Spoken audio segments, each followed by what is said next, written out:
வணக்கம். எப்பவும் போல இறை வணக்கத்தை கூறி இந்த வீடியோவை தொடங்குவோம். வக்ரதுண்ட மகாகாய சூரிய கோடி சமப்பிரபக அவிக்னம் குருமே தேவ சர்வ காரியேஷு சர்வதா.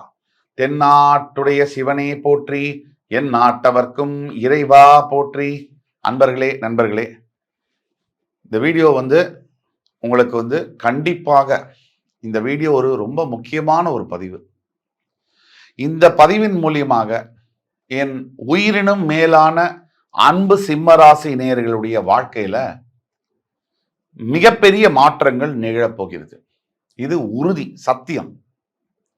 இந்த வீடியோவோட தலைப்பே எதிர்காலம் என்பது புயலா பொக்கிஷமா. இதுதான். சிம்மராசி நேயர்கள் இந்த வீடியோவை எப்படி நான் எடுத்துட்டு போறேன்னு சொன்னா, முழுசா பாருங்க. உங்க ஃப்ரெண்ட்ஸ், ஃபேமிலிஸ் அண்ட் ரிலேட்டிவ்ஸ்க்கு ஷேர் பண்ணி, மறக்காம லைக் பண்ணி, கமெண்ட் பண்ணி, சப்ஸ்கிரைப் பண்ணுங்க. ஏதோ ஒரு காரணத்துக்காக பல அன்பர்கள் இந்த வீடியோவை தொடர்ந்து பார்த்தாலும் கூட சப்ஸ்கிரைப் பண்ணாம விட்டுறீங்க. தயவுசெய்து சப்ஸ்கிரைப் பண்ணுங்க. அதே மாதிரி இன்னைக்கு நம்ம பேச போற தலைப்பு என்பது மிக முக்கியமான தலைப்பு. எதிர்காலம். எல்லா மனிதருக்கும் ஏதோ நமக்கெல்லாம் ஒரு பிரச்சனை நடக்குது, ஏதோ நடந்துருச்சு, முடிஞ்சிருச்சு. நடந்து முடிஞ்சதை யாரும் திருப்பி மாற்ற முடியாது. இனிமே நடக்க போறது என்ன, அதை பத்தின மனக்கவலை, குமுறல், இல்ல ஒரு பயம், ஒரு விதமான பதட்டம், இல்ல ஒரு விதமான எதிர்பார்ப்பு, ஒரு கியூரியாசிட்டி, அதுதான் எல்லார் மனசுலயும் இருக்கு. இந்த நடக்க போறது என்ன, எதிர்காலம் என்ன, அதை பத்தி தான் வாழ்க்கையும் இருக்கு. எதிர்காலம் என்பது புயலா பொக்கிஷமா. எதிர்காலம் சிம்மராசி நேயர்களுக்கு எப்படி இருக்க போகுது, தலையெழுத்து என்ன, முதல்ல சிம்மராசி நேயர்களுடைய தலையெழுத்து என்ன, சிம்மராசி நேயர்களுடைய தலையெழுத்து ஒரு பக்கம், அதுக்கப்புறம் இன்னைக்கு அவங்களுக்கு என்ன நடக்குது, இனிமேல் எதை எதிர்பார்க்கலாம், நாம என்ன பண்ணணும், இப்படிதான் அந்த வீடியோ நகரப்போகுது. கிளியரா புல்லட் பாயிண்ட்ல சிம்மராசியினுடைய தலையெழுத்து என்ன. சிம்மராசியை பொறுத்த வரைக்கும் கணவன் மனைவி மீது மட்டும் இல்ல, எல்லார் மீதுமே அதிகப்படியான பாசம், அதிகப்படியான அளவில்லாத அன்பு, இதை கொட்டக்கூடியது.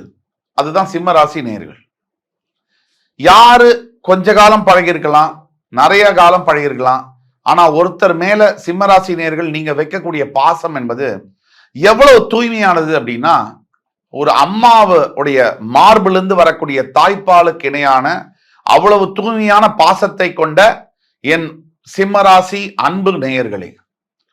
இந்த சிம்மராசிக்காரர்களுக்கு என்ன தலையெழுத்து? பெரும்பாலான சிம்மராசி நேயர்களுக்கு சரியான கணவன் அமைவதில்லை, சரியான மனைவி அமைவதில்லை. இது நிதர்சனமான உண்மை. சிம்மராசிக்கு மிகப்பெரிய சவாலாக வரக்கூடியது எது? நல்ல வாழ்க்கை துணை அமையறதுல தலையெழுத்து சரியா இல்லை. சிம்மராசி என்பவர்களை பொறுத்த வரைக்கும் நீங்க படபடன்னு பேசுவீங்க, வார்த்தையை கொட்டிடுவீங்க, உங்க வாயிலிருந்து வார்த்தையை நிறுத்த முடியாது.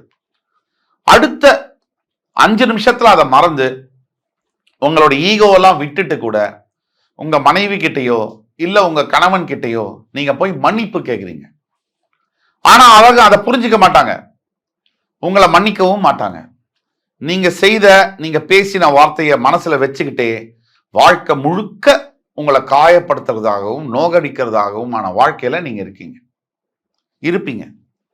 அதே மாதிரி உங்களுடைய இன்னொரு தலையெழுத்து என்னன்னு கேட்டீங்கன்னா, யார் யார் மேல நீங்க அதிகமா பாசம் அன்பு வைக்கிறீங்களோ அவங்க எல்லாம் உங்க நெஞ்சில ஏறி மிதிக்கிறாங்க.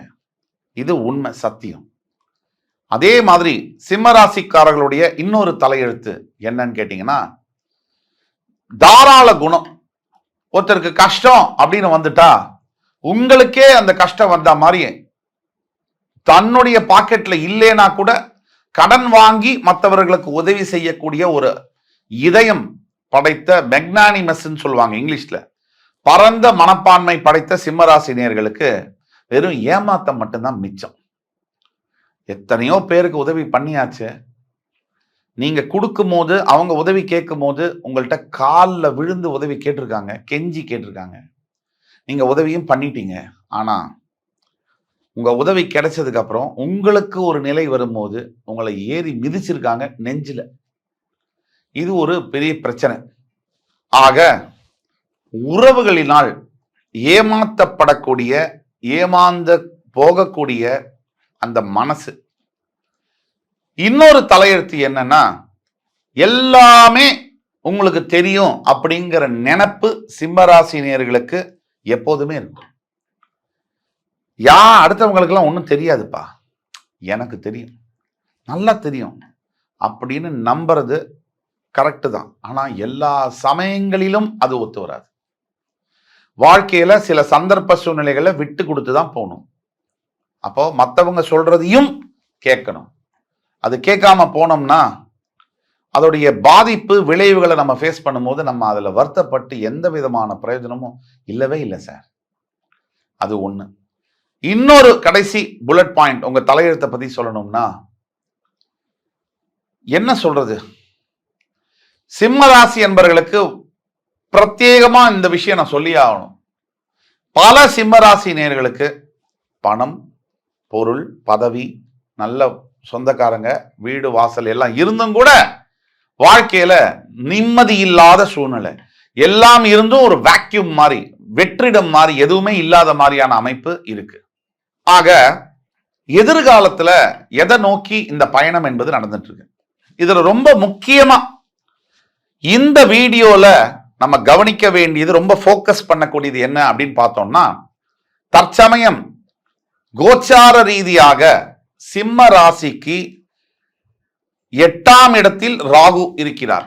இந்த 8இல் இருக்கக்கூடிய ராகு, ராசிக்கு 8ஆம் இடத்தில் இருக்கக்கூடிய ராகு என்ன செய்வார்? இதுதான் முக்கியமான பாயிண்ட். 7இல் இருக்கக்கூடிய சனியெல்லாம் கூட விட்டுடுங்க, 8இல் இருக்கக்கூடிய ராகு என்ன செய்வார்? ராசிக்கு 8ஆம் இடத்தில் இருக்கக்கூடிய ராகுவானவர், பொதுவா 8ல ராகு இருந்தால், ராகு என்பவர் ஒரு கிரகம் ரொம்ப புதிரான பசுலான ஒரு கிரகம். அது மாயா கிரகம். அந்த கிரகம் மறைந்து இருக்கக்கூடிய கிரகம், நம்ம கண்ணுக்கு தெரியாத ஒரு கிரகம். அந்த பாம்பு 5 தலை நாகம், தலையை தான் ராகு குறிக்கிறது, உடம்ப குறிக்கிறது கேது. அப்ப அந்த ராகு என்ன செய்ய போகிறார் 8இல் இருந்தால்? அதுக்கு 8ஆம் இடம் அப்படிங்கிற பாவம், அந்த பாவத்தை பத்தி நம்ம தெரிஞ்சுக்கணும். இந்த 8ஆம் பாவம் என்பது சிறை தண்டனை, ஆயுள், அவமானம், பொருளை ஒரு 100 கோடியை அப்படியே இழந்து ரோடுக்கு வருது போண்டியாகி, விபரீத ராஜயோகம், வெளிநாட்டு தொடர்பு, திடீர்னு மிகப்பெரிய புகழ் பெறக்கூடியது, திடீர்னு மிகப்பெரிய செல்வந்தனாக 1000 கோடிக்கு அதிபதியாக மாறுவது, இப்படி போன்ற விஷயங்களை குறிப்பது 8ஆம் இடம். இந்த 8ஆம் பாவத்தில் ராகு என்பவர் உட்காரும் பொழுது எல்லார் மனசுலையும் வரக்கூடிய கேள்வி, உங்க மனசு உட்பட, சார் நீங்க 2 விதமா சொன்னீங்க. ஒன்னு ராகு சிறை தண்டனை, நெகட்டிவ் பாயிண்ட்ஸ் எல்லாம் சொன்னீங்க. இன்னொன்னு பாசிட்டிவா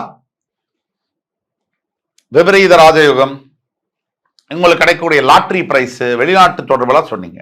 இதுல எங்களுக்கு எது சார் நடக்கும்? அந்த கேள்விதான். நமக்கு எது நடக்க போகுது? 8ஆம் பாவத்தில் இருக்கக்கூடிய ராகு ஒவ்வொருவருக்கும் மாறுதல் பட்ட பலன்களை செய்ய கடமைப்பட்டவர். அவர் பாம்பு, ஒளிஞ்சு நெளிஞ்சுதான் பண்ணுவார், மறைஞ்சிருந்து தான் பண்ணுவார். சிங்கம் மாதிரி நேர உங்களை மாதிரி பண்ண மாட்டார். அப்போ அந்த ராகுவானவர் என்ன பண்ண போறார் சிம்ம ராசிக்குன்னா, உங்களுடைய சுயம்பு ஜாதகத்துல, சுய பிறப்பு ஜாதகத்துல மகம், பூரம், உத்திரம் இந்த 3 நட்சத்திரங்களுக்கு மாறுபட்ட பலன்களை அவர் செய்ய கடமைப்பட்டவர். மக நட்சத்திரத்தில் பிறந்தவர்களுக்கு ராகு பகவான் அதீத ராஜயோக பலன்களை செய்ய கடமைப்பட்டவராக ஆகிறார். கேதுவின் நட்சத்திரத்தில் பிறந்த, மக நட்சத்திரம் 1ஆம் பாதத்தில் பிறந்தவர்களுக்கு அதீத ராஜயோகத்தை செய்வார். 2ஆம் பாதத்திலும் 3ஆம் பாதத்திலும் பிறந்தவர்களுக்கு மிகப்பெரிய பிரச்சனைகளை உருவாக்க கடமைப்பட்டவராக மாறுகிறார். அதுவே 4ஆம் பாதத்தில் மக நட்சத்திரத்தில் பிறந்தவர்களுக்கு மறுபடி ராஜயோகத்தை அள்ளி வழங்கக்கூடியவராக மாறுகிறார்.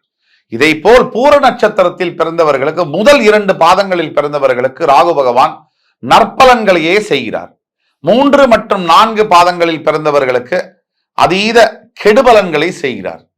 உத்திர நட்சத்திரம் 1ஆம் பாதத்தில் பிறந்தவர்களுக்கு ராகு பகவான் பதவிகளை வாரி வழங்குவார். இதுதான் துல்லியமா நம்ம கணிக்கக்கூடியது. அதே மாதிரி ராகு பகவானால் என்ன நடக்கும் அப்படிங்கிறதுல முக்கியமான ஒரு பாயிண்ட், நீங்க பிறப்பு ஜாதகத்துல உங்களுடைய லக்னம், அங்கிருந்து ராகு எங்கே இருக்கிறார், அந்த ராகு மேஷம், ரிஷபம், கடகம், கன்னி, மகரம் இந்த 5 இடங்களில் இருக்கும் பொழுது உங்களுடைய தலையெழுத்தை மாற்றுகிறார். பிச்சைக்காரரை பெருமாளாக உயர்த்துகிறார். தெருக்கோடியில நேத்து வரைக்கும் பிச்சை எடுத்துட்டு இருந்தார் சார், இன்னைக்கு 1000 கோடிக்கு அதிபதி சார். ஒரு மாசம் சார், வீடு இல்ல, வாசல் இல்ல, பிளாட்ஃபார்ம். ஒரு மாசம் கழிச்சு பங்களா, மாட மாளிகைகள்.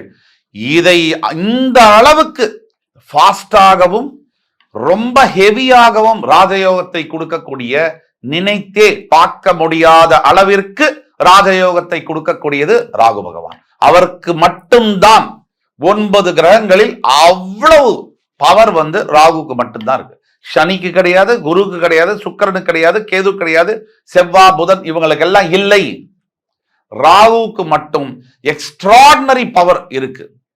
ஒரு உதாரணத்துக்கு சொல்றேன், உங்களுக்கெல்லாம் நமக்கெல்லாம் தெரிந்த உதாரணமே, சாதாரண பஸ் கண்டக்டராக அன்றாட சாப்பாட்டிற்கே கஷ்டப்பட்டு வந்த ஒரு மனிதர் இந்த உலகத்தையே ஆட்டி படைக்கக்கூடிய நடிகனாக, செல்வாக்கு மிக்க, மக்களை அப்படியே புடிச்சு 46 வருஷம் நிறுத்தி வைக்கக்கூடிய, அழகில்ல, பெருசா திறமையெல்லாம் இல்லை, ஆனா நிக்க வைக்கக்கூடிய மாமனிதனாக அவதாரமாக எடுத்த அந்த சூப்பர் ஸ்டார் ரஜினிகாந்த், அவருக்கு அந்த அவதாரத்தை எடுத்தது ராகு திசையில தான். இது வரலாற்று உண்மை. அப்ப ராகு பகவான் நினைத்தாருன்னு சொன்னா 8இல் இருக்கக்கூடிய ராகு சிம்மராசி என்பர்களாகிய உங்களுக்கு ராஜயோகத்தை செய்ய போகிறாரா அல்லது உங்கள் வாழ்க்கையை புரட்டி போட போகிறாரா என்பது உங்கள் சுய ஜாதகத்தை பார்க்கும் பொழுதும் கூட நமக்கு சொல்ல முடியும் உறுதியாக. மற்றும் பொதுவாக ராகு 3, 6, 11, 12 லக்னத்திற்கு, சிம்ம லக்னத்திற்கு 3, 6, 11, 12ஆம் இடங்களில் அமரும் பொழுது அந்த இடமானது நான் சொன்ன இந்த 5 இடங்களுக்குள்ளார, அதாவது மேஷ, ரிஷப, கடக, கன்னி, மகரத்துக்குள்ளார வரும் பொழுது அது கடகத்துல தான் உங்களுக்கு வரும். 12ஆம் இடம் வரும்போது மேஷ, ரிஷப, கடகத்துல வரும். அதே மாதிரி உங்களுக்கு ராகு இந்த கடகத்துல சிம்ம ராசி இல்ல சிம்ம லக்னத்துக்கு இருக்கக்கூடியவர்களுக்கு, சிம்ம ராசின்னு பேசக்கூடாது, லக்னத்திற்கு இருக்கும் பொழுது இந்த ராகு பகவான் பயங்கரமான பலனை தரார். இதே மாதிரி ராசிக்கு 8ஆம் இடம் இப்போ இருக்கார். இப்ப சிம்ம ராசிக்கு 8ஆம் இடத்தில் இருக்கக்கூடிய ராகு, அதாவது பிறவி ஜாதகம்னா லக்னத்துக்கு போயிடணும், இப்ப உள்ள கிரகம்னா ராசி சந்திரன் எங்க இருக்காரோ அங்க வந்துடணும். இதுதான் ஃபார்முலா. இப்ப இருக்கிற சந்திரன் சிம்ம ராசிக்கு 8ஆம் இடத்தில் மீனத்தில் இருக்கக்கூடிய ராகுவானவர் உங்களுக்கு நினைத்து பார்க்க முடியாத திருப்பங்களை ஏற்படுத்ததான் போகிறார். அது எப்போ, எப்படி, எங்க அப்படிங்கிற கேள்விக்கான விடை உங்களுடைய பிறப்பு ஜாதகத்துல இருக்கு. அந்த பிறப்பு ஜாதகத்தை கீழே கொடுக்கப்பட்டுள்ள வாட்ஸ்அப் நம்பர்ல எங்களை கான்டாக்ட் பண்ணி, எங்களுக்கு ஃபீஸ் ஆன்லைன்ல கட்டிட்டு நீங்க அப்பாயின்மெண்ட் ஆன்லைன்ல வாங்கிட்டு வந்தீங்கன்னா உங்களுக்கு கன்சல்டேஷன் பண்ணி துல்லியமான பலன்களை சொல்ல முடியும். இப்ப எதை எதிர்பார்க்கலாம்? 8ஆம் இடத்து ராகு சில மனிதர்களை, சாதாரணமாக உலாவக்கூடிய மனிதர்களை வாழ்க்கையில் மிகப்பெரிய செல்வந்தராக, செல்வாக்கு மிக்க மனிதராக, இந்த சமுதாயமே போற்றக்கூடிய அற்புதமான மனிதராக, சாதனையாளராக, அதாவது வரலாற்று புகழ் பெறக்கூடியவனாக மாற்றுகிறார். இது ராகுக்கு இந்த சக்தி உண்டு. அப்படி வரலாற்று புகழை பெற வேண்டும் என்ற எண்ணங்கள் யாருக்கு இருக்கோ அவருக்கு தான் ராகு வேலை செய்வார். சும்மா குறை சொல்லிக்கிட்டு இருக்கவங்களுக்கு வேலை செய்ய மாட்டாங்க. அதே மாதிரி சில நபர்களுக்கு ரொம்ப ஜாக்கிரதையா இருக்கணும்.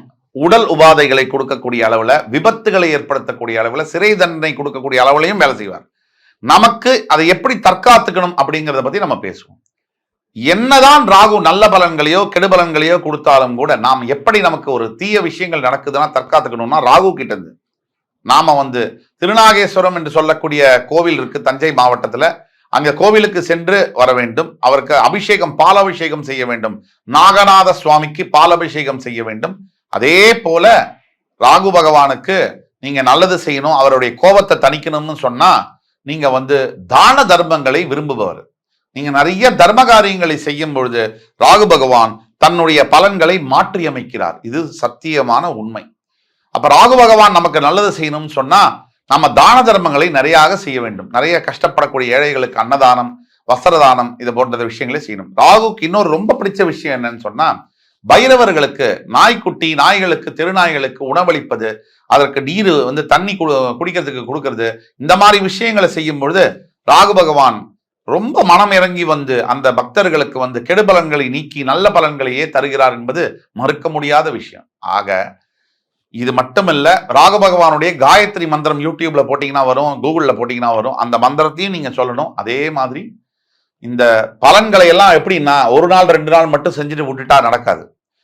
குறைந்தபட்சம் 96 நாட்கள் நீங்க குளிச்சு சுவாமிக்கு விளக்கேற்றி இதை மாதிரி நான் சொல்லக்கூடிய ராகு பகவானுடைய காயத்ரி மந்திரத்தெல்லாம் சொல்லும் போது உங்கள் வாழ்க்கையில் இமாலய மாற்றங்கள் நடந்தே தீரும். உங்களுக்கு நடக்கலன்னு சொன்னா யாருக்கு நடக்கும்? கிரகத்துடைய ராஜா, 9 கிரகங்களின் ராஜா, காட்டு ராஜா, நாட்டிலையும் நீங்க தான் ராஜா, சிம்ம ராசி. ஆக உங்களுக்கு நடக்கலைன்னா தலைவர்களே நீங்க தான். ஆக இருக்கும் போது வேற யாருக்கும் நடக்க வாய்ப்பில்லை. சிம்மராசி நேயர்களே, என் உயிரினும் மேலான சிம்மராசி அன்பர்களுக்கு இந்த வீடியோ என்பது உங்கள் வாழ்க்கையை மாற்றி அமைக்கக்கூடிய தகவலுடன் இருந்திருக்கும் என்பதில் ஐயப்பாடில்லை. தயவு செய்து உங்களுடைய ஃபேமிலிஸ், ஃப்ரெண்ட்ஸ் அண்ட் ரிலேட்டிவ்ஸ்க்கு இதை ஷேர் பண்ணுங்க, சப்ஸ்கிரைப் பண்ணுங்க. மறக்காம மறுபடியும் உங்களை அடுத்த வீடியோவில் சந்திக்கும் வரை உங்களிடமிருந்து விடைபெறுவது உங்கள் சுபாஷ் பாலகிருஷ்ணன். நன்றி, வணக்கம், வாழ்க வளமுடன்.